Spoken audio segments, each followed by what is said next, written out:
মুমিন বান্দা কখনো অন্য কাউকে ঠাট্টা করবে না। আমার কোনো ভাই মনে কষ্ট পায়, এরকম কোন ঠাট্টা, বিদ্রুপ, খোঁচা মেরে, বুক মেরে কথা বলা যাবে না। এটা তার চেহারা নিয়ে না, তার পেশা নিয়ে না, তার বংশ নিয়ে না, তার পরিবার নিয়ে না। তার বাবা চুরি করেছে, আমি কি বলতে পারবো তুই চোরের ঘরের চোর? বলে কি বলে না? কেউ একটু মোটা হইলে তুই মোটুর ঘরের মোটু, চোখে কম দেখলে তুই কানার ঘরের কানা। আছে না নাই? না, স্টপ, থামেন, অনেক হয়েছে, আর না, এগুলো বলা যাবে না। কারো আকৃতি নিয়ে খোঁটা দেয়া, ঠাট্টা করা, এটা স্বয়ং আল্লাহর সাথে ঠাট্টা করার শামিল, ঠিক কিনা? কারো নাক যদি ছোট হয়, এর কয় বোচা, তোর নাক বোচা। তো এই যে যার নাক বোচা হয়েছে, ও কি নিজে বানাইছে? যার নাক খাড়া, এটা বানাইছে কে?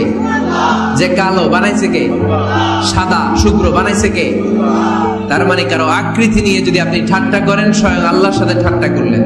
কারণ কেউ কারো চেহারা বানানোর দায়িত্ব পায় নাই। মাতৃ গর্ভে থাকতেই আমাদের চেহারার আকৃতিগুলো দান করেছে কে?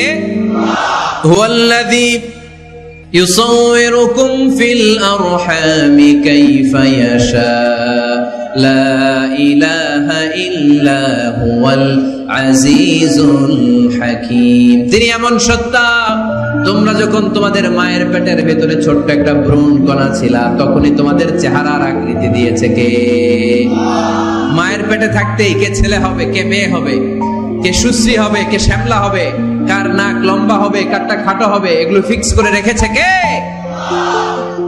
এজন্য কখনো কারো চেহারা, কারো আকৃতি নিয়ে ঠাট্টা বিদ্রুপ করা যাবে না।